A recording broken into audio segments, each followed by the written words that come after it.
his first flight. Hello guys, this is Urshita Bharadwaj and you're watching my channel Study with us. So आज हम to stories about flying जो chapter है class 10th का, उसका हम first part करेंगे, first flight, जिसके नाम पे ही बुक है.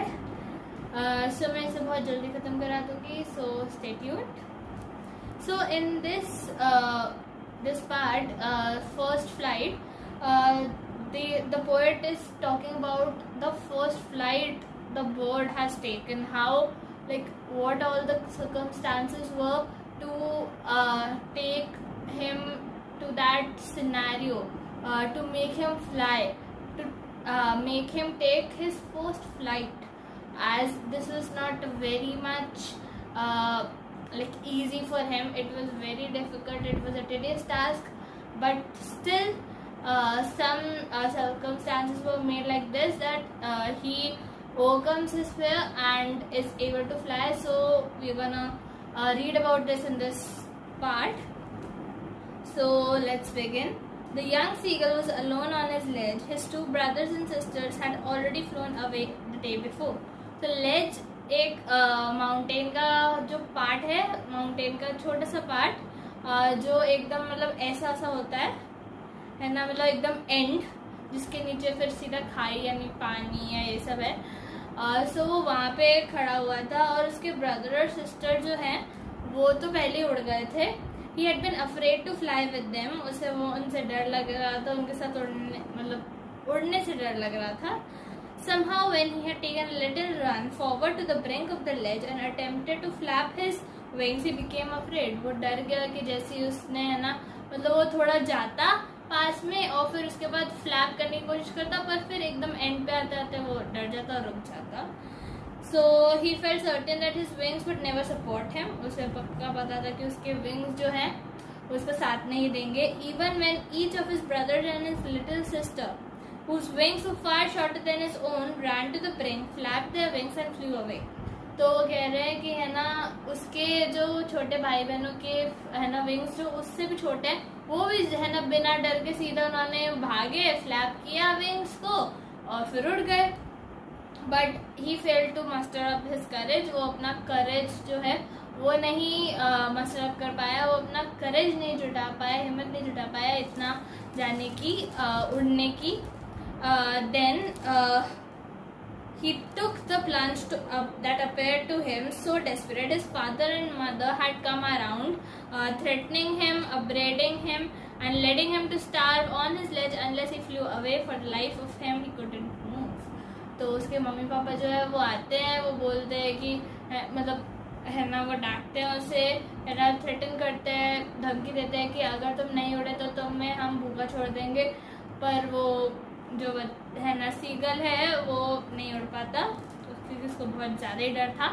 और ये बात थी 24 घंटे पहले की, पर, है ना, तो अब उसे पूरा एक दिन हो चुका है बिना खाना खाए हुए, है ना. तो ये लास्ट ये तब हुआ था. It was his parents flying about with his brother and sister. उसने अपने इस एक दिन में अपने, है ना, ब्रदर और सिस्टर को अपने फादर और मदर के साथ उड़ते हुए देखा. To how to skim the waves. इसके मतलब किसी इसमें भी देखा है to move lightly just above a surface, मतलब हल्का सा से पानी है, जैसे पानी है और इस पे हल्का सा हल्का सा टच होते होते जाना, that is called skim. So how to skim the waves, waves पे कैसे स्किम करना. And also how to dive for a fish. Fish मतलब डाइव करते हैं ना, डुबकी लगाते हैं, फिर उस फिश को लेके आते हैं और फिर खाने के लिए ऊपर आ जाते हैं. And also he had in fact seen his older brother catch his first herring and devour it. और उसने, है ना, यहाँ तक उसके बड़े भाई को ये भी देख लिया था कि उसने अपनी पहली फिश पकड़ी और इसे खाई. And all the morning his whole family had walked about in the big plateau midway down the opposite cliff, taunting him for his cowardice. तो एक दूसरे किनारे पे एक प्लेट्यू सा था, उस पर पूरी फैमिली बाकी की बैठी थी, जो एकदम ऑपोजिट थी उसकी, मतलब क्लिफ से. और, है ना, ताना एक तरह से मार रहे थे कि, है ना, तुम इतना भी नहीं उड़ सकते, ऐसे सब. The sun was now ascending the sky, blazing on his ledge that faced the south. अब सन धीरे धीरे, है ना, नीचे जा रहा है. बट देन उसको है ना अंदर से गर्मी फील हुई, क्योंकि उसने बहुत एक दिन से खाना नहीं खाया था। एंड उसने क्या किया, he put one leg with the other leg hidden under his wing. He closed one eye, then the other, and pretended to be falling asleep. Still they took no notice of him. तो they try किया कि है ना उन्हें लगे कि मैं बस गिर ही रहा हूँ, है ना। तो वो है ना आंखें बंद करके मतलब ऐसे दिखा रहा था कि वो सो ही गया है, ऐसा सब, पर उन लोगों ने नोटिस नहीं किया। He saw his two brothers and his sister on the plateau dozing, for their heads sunk into their necks. His father was preening the feathers on his white back. तो प्रीनिंग मतलब जो feathers को एकदम सही रखने के लिए वो है ना, कबूतर कोई भी बर्ड जो है वो अपने विंग्स को है ना अपने चोंच से ऐसे ऐसे करती रहती है, स्लाइड करती रहती है अपनी चोंच को, है ना। और तो ये सब अपने अपने काम में मशरूफ थे। बट जो क्या बोलते सिर्फ उसकी मम्मा जो थी उन्होंने मतलब देखा कि, और उसने है ना उन्होंने एक फिश ली और उसको स्क्रैप किया और है ना अपनी चोंच को पॉइंट करने के लिए उनका क्या बोलते हैं वेट किया, WHET वेट यानी अपनी चोंच को शार्प करना एक रॉक्स या किसी से भी। तो वो वेट कर रही थी, तो उसे दोनों ही चीज़ें पसंद थी कि पहले तो जिस वे में है ना स्क्रैप कर रही थी वो उस फिश को मतलब उखाड़ रही थी, मतलब थोड़ा बहुत ऊपर ऊपर का निकाल के फिर खा रही थी ऐसा, तो वो उसे बहुत पसंद था और वो देख रहा था ये सब। और दूसरा कि how she wait her like the peak, तो वो उसे ये भी करना बहुत अच्छा लगता था। गा गा गा he cried to bring him some food. Ga kolha, she screamed back derisively. Derisively means in a manner showing someone that she is stupid, she stupid, है ना। तो जो पहले वो चिल्लाता है गा गा गा मुझे है ना तो भूख लगी है, गा कोल्हा वो वापस चिल्लाती है ऐसे, है ना कि ऐसे चिल्लाती है कि मतलब मैं नहीं दूंगी ऐसे सोच। पर फिर उसके बाद he kept calling plaintively, and after a minute or so he uttered a joyful scream as his mother had picked up that fish and was flying across to him with it. तो मतलब जो उसकी मम्मा थी वो उस fish को लेकर उड़ के आ रही थी उसके पास, बट जैसे ही वो एकदम उसके पास पहुंची तभी मतलब एकदम जरा सी दूरी पर वो है मतलब उससे जरा सी दूरी पर थी, एकदम कोने पे वो रुक गई और है ना वो भूख से पागल हो रहा था और है ना उसकी रीच में था उतना एरिया, तो वो उस क्लिफ से मतलब उसको कुछ समझ नहीं आ रहा था, तो वो है ना बस खाने उसे दिख रहा था तो खाने के लिए कूद पड़ा, उसने वो ले ली fish.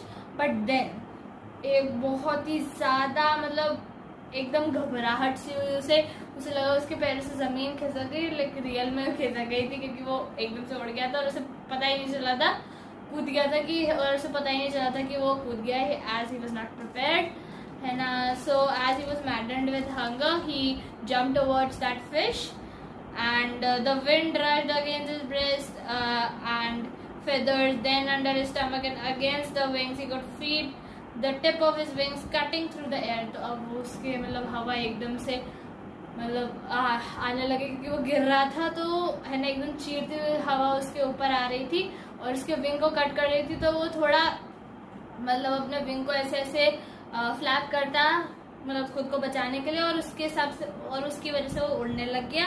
And that is how उसने अपनी मतलब उड़ना सीखा।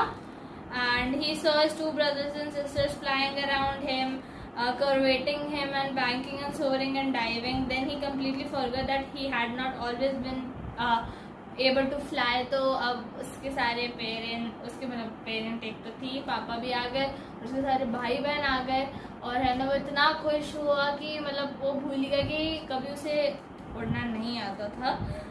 And then his parents and his brother and sister had landed on the green flooring ahead of him. They were beckoning to him, calling shrilly. He dropped his legs to stand on the green sea.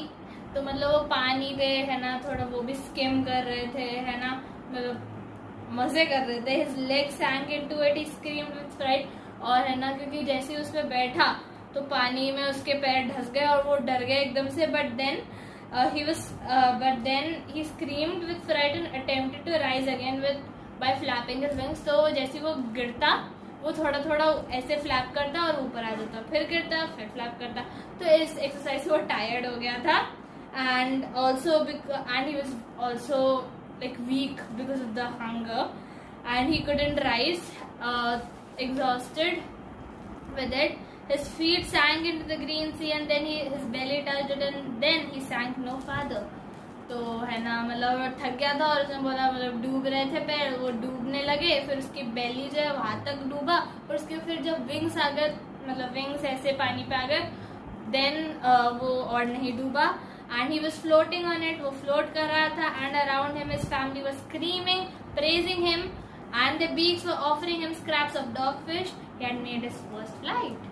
तो उसकी जो पूरी family थी वो खुश थी, उसे press कर रही थी, तारीफ कर रही थी उसकी, एंड उनकी जो बीक्स थी, उनकी जो चोंच थी, उनसे वो है ना एक फिश को ऑफर कर रहे थे, डॉग फिश नाम है उस फिश का, है ना, उसको ऑफर कर रहे थे कि तुम ये खाओ, and in this way he had made his first flight.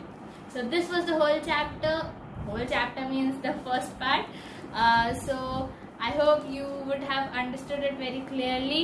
और अगर आपके पास कोई और suggestions हो तो वो भी आप comment box में लिख सकते हैं. And please also do like, share and subscribe and also comment in the comment section. Thank you for watching.